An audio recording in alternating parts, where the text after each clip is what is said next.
Hello, welcome to the Horror of It All Movie Podcast. I'm Eric. Today I'm going to be doing an unboxing of my partner label order from June from Vinegar Syndrome. Right here. And I also have, as I've been doing on my other unboxings, what I've been watching lately. I'm also going to have a few things that I've also got recently. But we'll get to the main thing right here. Sorry about that. Alright. What do we have here? We got paper over the bubble wrap this time. Okay. So I got the Culture Shock.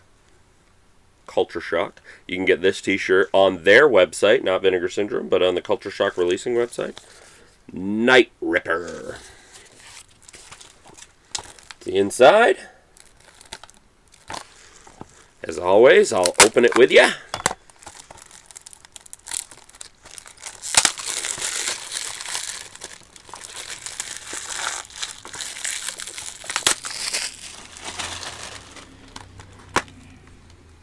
New. That's what it looks like. Very lo-fi looking on the disc. I like that. And the reverse is the same as the slipcover. Culture Shock is up to number 11.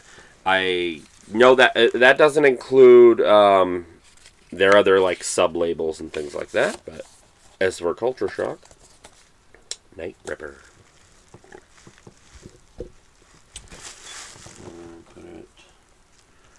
Right here. Probably the one I might be looking forward to the most. I'm not sure.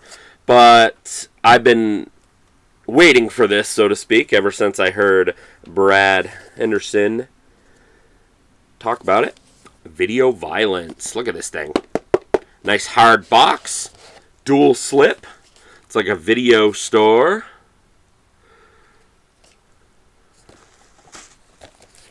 And on the inside, we got the original art. This is, I guess, one of the most infamous shot on video.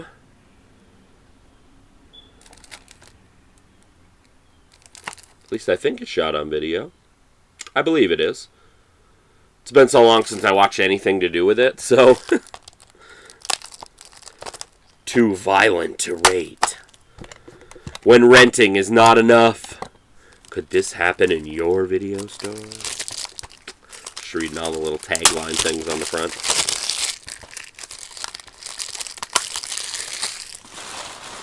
Alright. We got 2 discs. Pretty nice. They are both Blu-rays. That is the reverse. So the reverse is Video Violence 2. Oh, I get it. Each one gets its own disc. Duh. Video Violence. Video Violence 2. Pretty sweet. It's a nice glossy slip case. I love the video store front here. And, of course, the awesome box. Video Violence. There's the spine.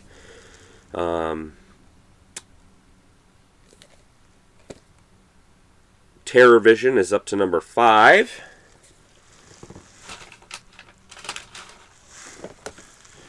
And then we got, from another favorite partner label, Saturn's Core, Red Lips. Some more shot on video. Which I've actually heard, which is a shame, but to each their own. I understand it's not always somebody's favorite format, so to speak, but it's not as popular as you would think.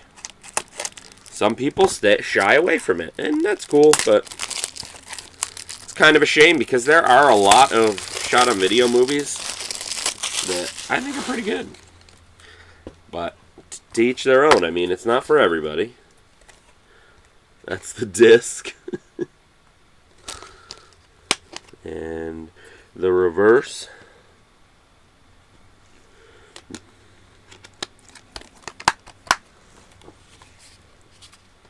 Red Lips. Number 12 from Saturn's Core. This one is going to be kind of hard to show, but it was the infamous one from Pulse Video. That's number 7 with Vinegar Syndrome. I have all of them. I was pretty excited to get this. However, when I made this order, I just got it because it was a Pulse Video. Because to be honest, I have staples with certain labels, like Culture Shock and Saturn's Core. And I always just buy those, as well as Fun City. Well, whenever there's a Pulse, I grab that too. If anybody's curious, I actually don't know about this one. I'm assuming yes, but it is Jess Franco, so it might not be full-on adult, erotica, porn, whatever you want to call it. But I didn't know it was Jess Franco when I bought it, to be honest with you. If I did, either way, I would have bought it, of course, because I actually am a big Jess Franco fan. So I was excited to learn that. But I'm also glad that I grabbed it, because anybody watching this that's into Vinegar Syndrome, partner labels, whatever, knows that this thing went quick. Super quick. So I'm super glad I got it. I got it all on a whim, like I said. I would have bought it either way, but my initial buying was because I was like, oh, cool, another Pulse. I'll grab it. Not realizing, like, oh, another Jess Franco. Sweet. This movie I have not seen, so like I said, I don't know if it's full-on erotica or porn or whatever. There's a whole lot I can't show you, but I can show you that. So I will definitely like to dive into this. And maybe I'll let you know on another unboxing or another video of what I've watched recently. But it's just crazy how quick that thing went. I mean, I know it was limited to 1,000, but it's not just 1,000 slipcovers. It was 1,000 in general. So people that missed out on that and really wanted it, that sucks. But I was on it right at 12:01 p.m. on June 1st. Or was it? It was the 3rd for that one. But it happens. If you really want stuff, you got to be there right away. Can't wait on it. And my last one for my partner label month is a new AGFA, Fatal Flesh, a more recent movie. And I'm not sure what that says. Drag City. They partnered, I guess you would say, with Drag City. This is a 2009 movie that also looks like it was shot with digital video. But yeah. But that's usually what I do. I there's so many partner labels, and in order to not get overwhelmed, I just go for my staples, and which is AGFA, Saturn's Core, Culture Shock, and Fun City, and then I go back and see if there's anything else. And if I can, I get a couple other ones, but there's just so many that it's just hard. So there's it inside. All right. So that's that. Fatal Flesh from AGFA, a more recent release. They usually do older releases, especially 70s, so that's interesting.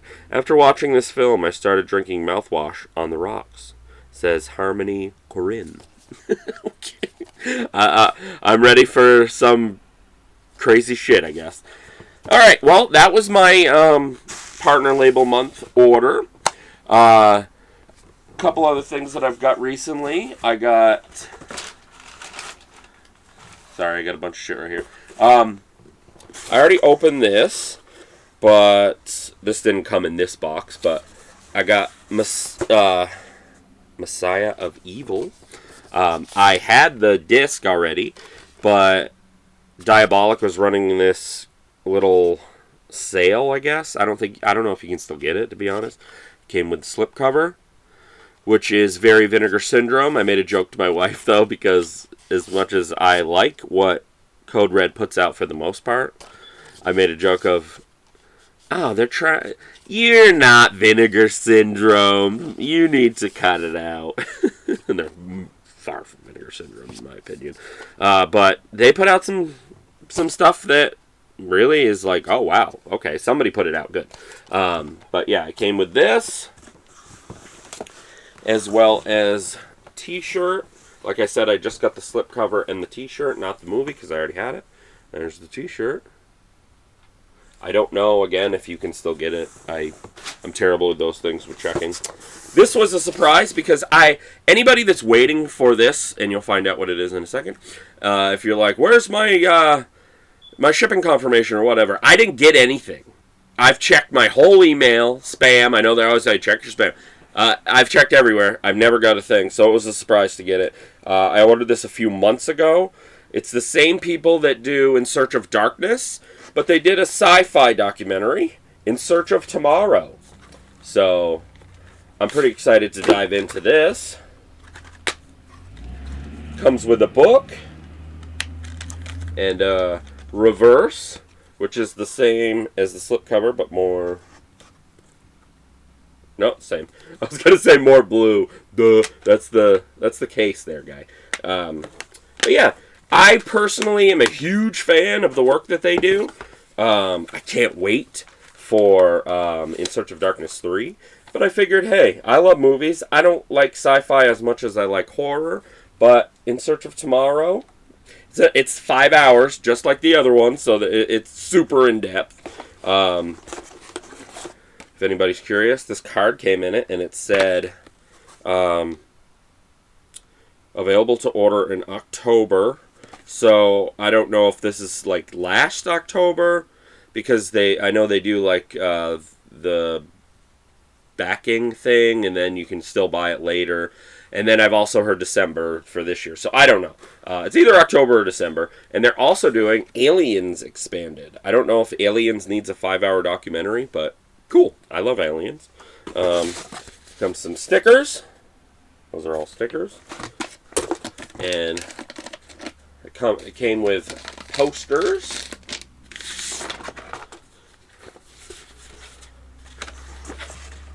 There's one.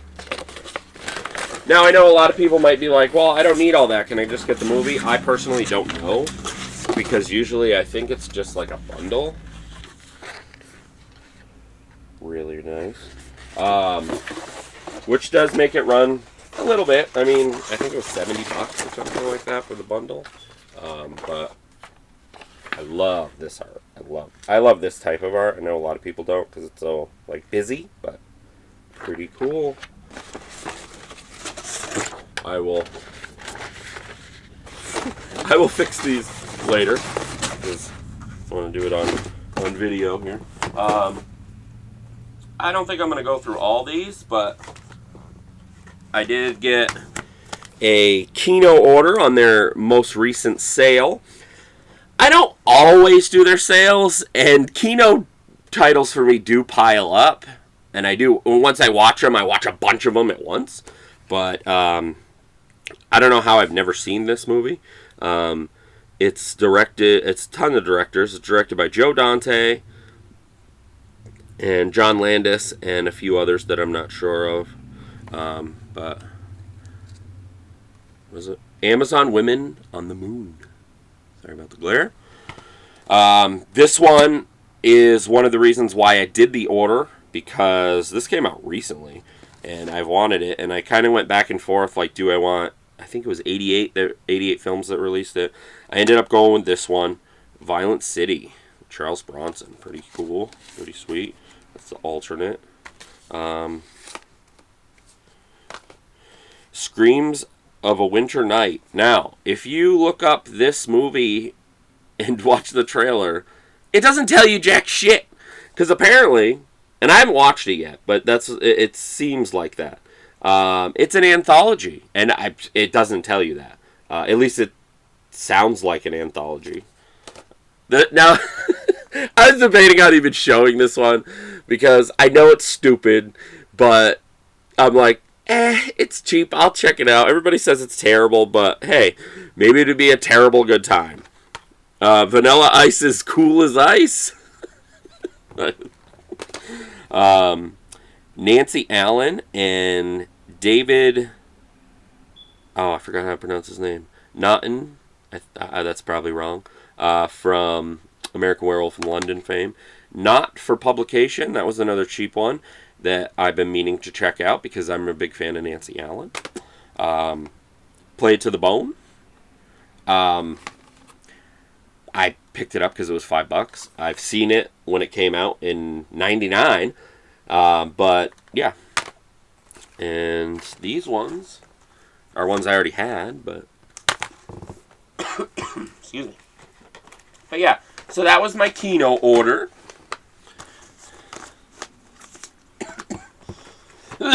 Excuse me. And some stuff that I've watched recently. Speaking of Kino, Times Square. I was excited to get this. I've never seen it, but it was fun. Tim Curry's in it.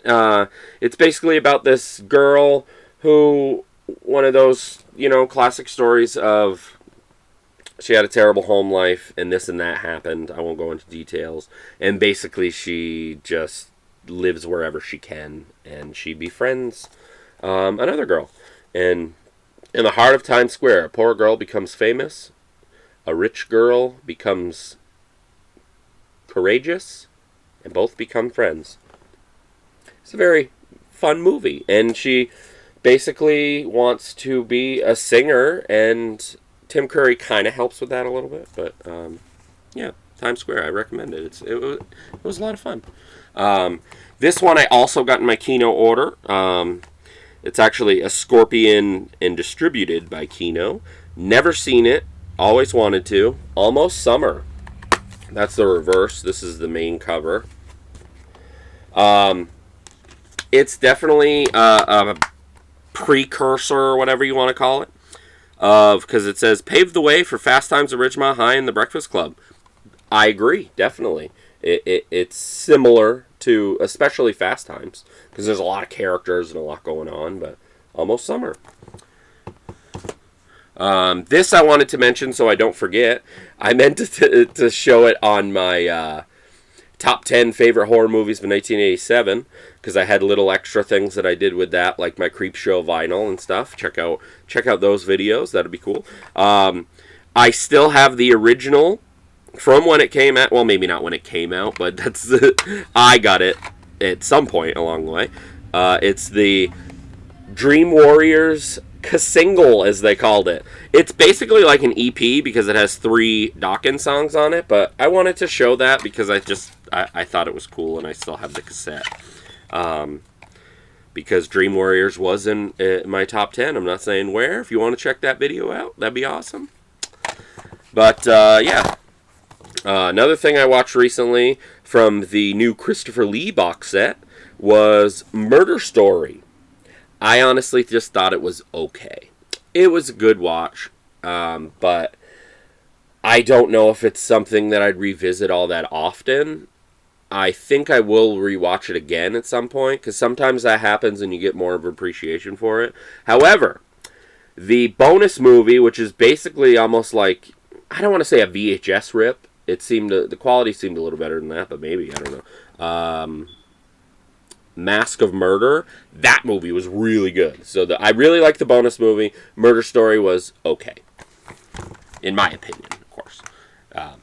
Anybody can disagree, of course, because it's your opinion. I finally broke into my I Know What You Did Last Summer box set from 88 Films. Really good release. This one has a book in it, so that's cool. I did make a joke that I was like, whoever did this really likes Sarah Michelle Gellar, I think, because she's on the disc and the menu. I'm like, wow, she's one of the main stars, but I'm a huge fan of I Know What You Did Last Summer. I know a lot of people aren't huge into 90s horror, and I'm not huge into 90s horror, but I do love it.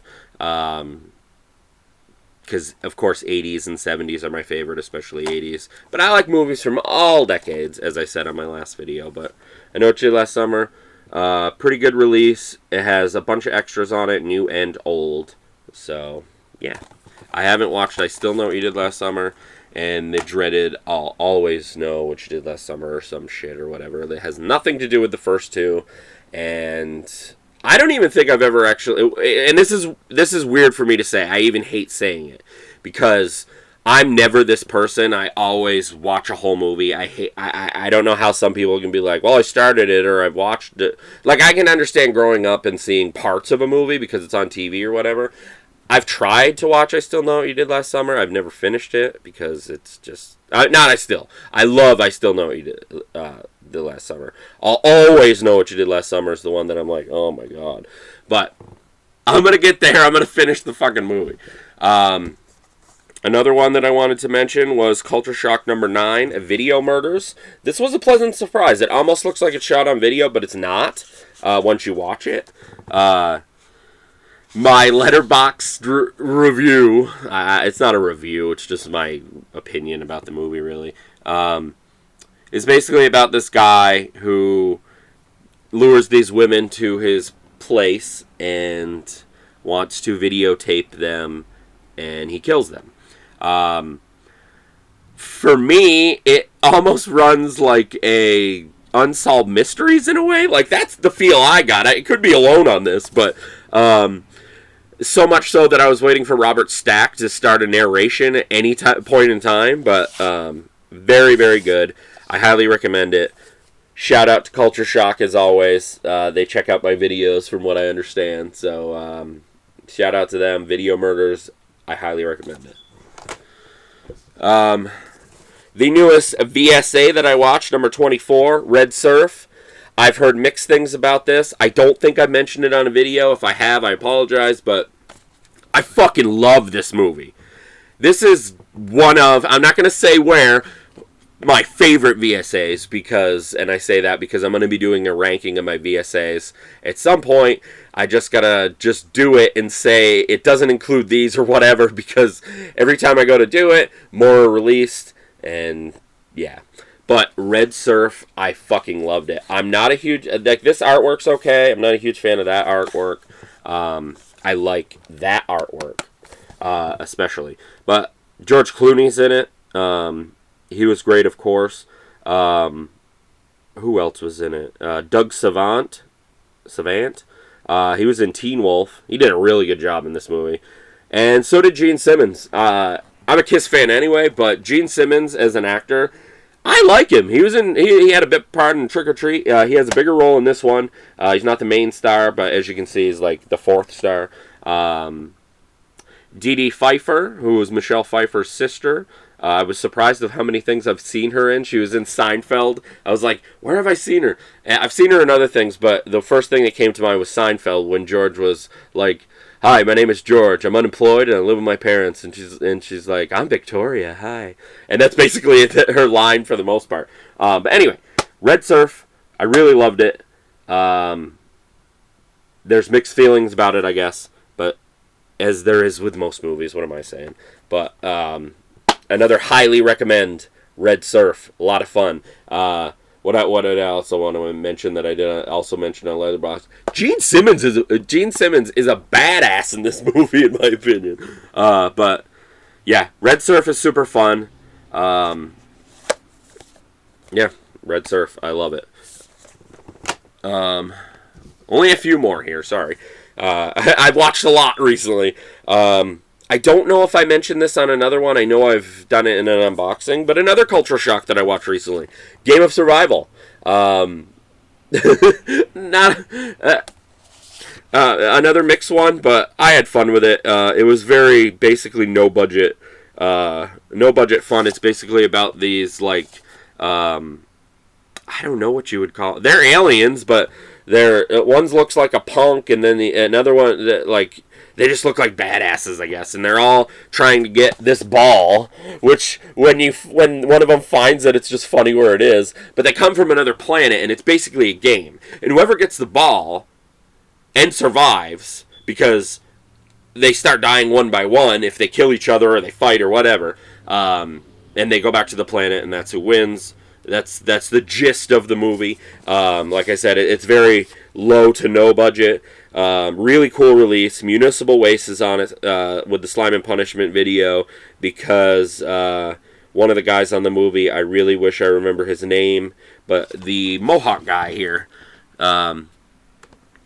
He reprises his role on the Slime and Punishment video, which is really cool. I talked to Ryan Waste about it, the guitar player, because I know him, actually, believe it or not. And he was like, they were like, yeah. And then I talked to the Culture Shock guys, and they were like, yeah, we know him too. That's how we got the video, and blah, blah, blah. So I was like, that's really cool. So if you don't take it seriously and you just want to have fun with it, and you don't mind low to no budget type of movies, Game of Survival. It's a number 10 from Culture Shock. My last one that wasn't a rewatch is The Chicken Chronicles. It's quite the title. There's a reason for it in the movie because he works at a chicken place. But as far as I understand, it's Steve Guttenberg's first movie, like full-on movie. He starred in it. I think he might have one credit before it, but maybe not. I love Steve Guttenberg. I love the Police Academy movies. I love him in Three Men and a Baby, Three Men and a Little Lady. There was something else on the top of my head. The Bedroom Window. I have that. I haven't watched it, but it's another Kino.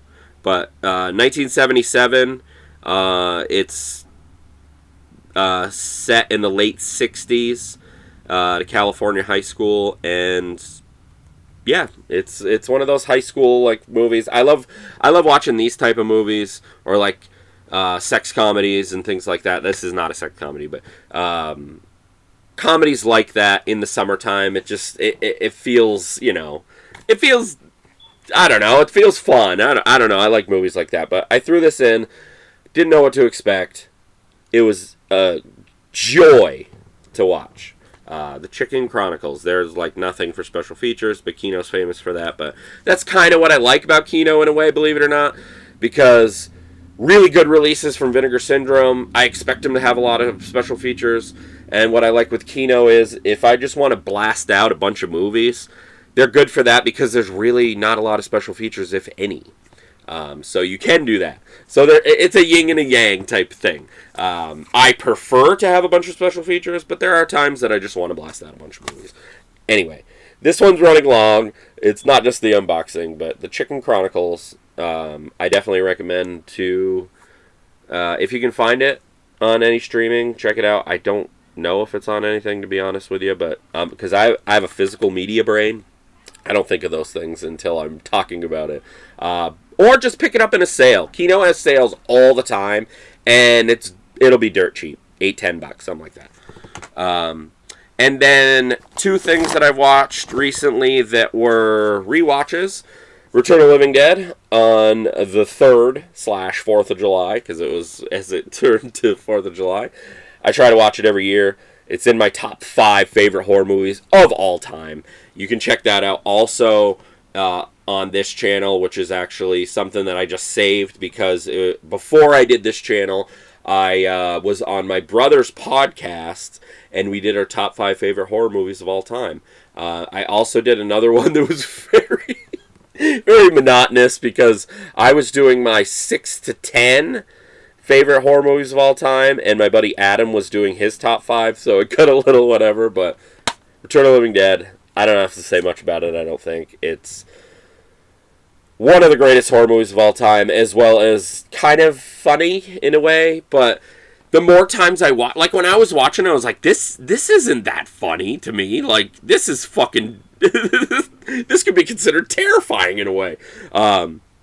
But it is different. It might turn off some people. Like, the zombies talk and they do eat brains, which always makes me do that because that's like a mainstream thing to me where people think automatically zombies eat brains and the things that they're referred to. I'm like, they never did that. The only thing they ever did it in was Return of the Living Dead series. Anyway, there might have been other ones, later movies, that they mentioned it or whatever, because they think that's what zombies do. Anyway, I'm not going to get off on that tangent. And lastly, I also watched a documentary on Shudder that was really good. It was, I can't remember the name of it, but it was found footage documentary about like the history of found footage. If you're a fan of found footage, check it out. If you're a fan of documentaries, check it out. So because of that, from Netflix, yes, Netflix still does discs. I love the people that are like, back when Netflix did discs. I already sealed it, but I got Megan is Missing, and that it takes a little bit to get into, but I'm actually a huge fan of found footage, especially when it's done right. And that movie is like, wow, like, yeah, because it just basically starts off with screens. Like, it's almost a found footage, like, if it hypothetically happened, they took all the stuff from, like, their phones and their computers when the two friends were talking, and then the Megan friend ended up getting kidnapped, and, yeah, I won't go into any more detail, but it's kind of brutal at times, towards the end especially, because the last third of the movie is basically the found footage, also found footage part, because it's all really found footage, with the kidnapper. That's all I'll say. But if you like found footage and you haven't seen Megan is Missing, check it out. The last thing I did, it's not Pieces, even though I haven't put this back in my back to my collection where it goes yet, because it's Pieces and I might just watch it again. I always love that Joe Bob's on the cover of this release. The best chainsaw flick since the original Texas Chainsaw Massacre. Splatter City, 4 stars, Joe Bob Briggs. I watched the 42nd Street Memories documentary again, probably for like, I don't know, the 15th time. It's one of my all-time favorite documentaries about one of my favorite subjects. So I got watching a lot of stuff on 42nd Street Pete, his YouTube channel. He's also on the documentary, as well as a bunch of other people, like Frank Henlotter and Joe Dante and a bunch of other people. But if you like documentaries, or you are fascinated by 42nd Street, or if you had been there when, in its heyday, when it was sleazy and disgusting and drug-ridden and violence-ridden and whatever. You hear mixed things on the documentary, like some people are like, I didn't experience that, or whatever. But yeah, I lost my train of thought what I was going to say, but I love the documentary. I love to hear stories about that. It's a weird, almost like, I don't want to say nostalgia, because I'm not old enough to have been there, but man, do I wish I could have been there. Like just to see all those amazing movies. But at the same time, I almost, in a way, prefer it now. I would have liked to, if I could ever go back in time, I would go there to check out a movie or two, or a double feature, or whatever. But today, movies, just because of restorations and stuff, look better. You know? And yeah, well, but it still would be cool. If you don't care about restorations or whatever, or old dingy prints, or VHS rips, so to speak, there's this app that I found called Raygun. You can check a lot of movies out on there, almost like when people say try before you buy. I don't know why I quoted that. I'm not that type of guy. I prefer to just get it, and if I don't like it, you know, you can sell it or whatever. But I'm not. I find something good in most movies. So, which reminds me, one more thing. The other night I watched The Love Butcher, because of 42nd Street Pete's video. The kills in it are pretty good. There's this guy that's almost like he's schizophrenic or something. That's the killer. It's very of that era of 42nd Street, The Love Butcher. It was good. I don't think I loved it or anything. It's another Code Red, but it's worth a watch. I think if you like that type of stuff, or like sleazy stuff, or grindhouse type stuff. But yeah. Okay, I think that's it. There's nothing else I wanted to mention. Check out my other videos if you'd like. Like and subscribe would be great. It's definitely helpful. Give the video, just as they say, smash that like button. And check out my, like I said, check out my other videos. I should have another unboxing of my Severin mid-year order at some point, whenever I get that. Again, shout out to Culture Shock. Go check out their website. All their releases are on Vinegar Syndrome as well. But they started as a partner label with Girlfriend from Hell, which is one of my top favorite ones of theirs. But yeah, go check out their website. I think it's just cultureshock.releasing.com, something like that. Again, I should have been more prepared, but if you go to Google, you can find it. Big fan of theirs. They're definitely one of my top favorite partner labels. Let me know what you got during Partner Label Month, if you've got it yet, or what you bought in the comments. That'd be cool. That'd be fun. Or you can even let me know what you got for the July Partner Labels, which there was a lot, and or the Vinegar Syndrome stuff, of course. First and foremost, Vinegar Syndrome. I don't know if some people feel this way, but don't let the partner labels foreshadow Vinegar Syndrome. Vinegar Syndrome is the main thing, of course. The partner labels are just a side fun thing, but a lot of them are killing it, like Culture Shock or Saturn's Core, in my opinion, or Fun City. And a lot of them are all different. They all have their own thing. But let me know what you got for Vinegar Syndrome for July, if not everything like I do. More exciting stuff to come through the year, I'm sure, with Vinegar Syndrome, and which, if this is your first video, Vinegar Syndrome, I'll talk about them a lot because they're my favorite label, and that's just how it is. But anyway, I will stop rambling. Thanks for checking out this video. If you're still here, like I said, like and subscribe. Check out my other videos, podcasts, rankings. I have all that on my channel. I'm getting there. I'm getting almost to 100, so I appreciate you guys. I appreciate the subscriptions. I appreciate the people that have been fully watching. I know when I get the email from YouTube saying, like, this many hours watched and blah, blah, blah. It's really, really cool, and I really appreciate it. And I will definitely do a video when I hit 100, just the thank you video. So, yeah, so thanks for watching. Thanks for checking it out. Thanks for listening to me ramble on and on like I always do. And yeah, so this has been the Horror of It All Movie Podcast. I'm Eric. Until next time.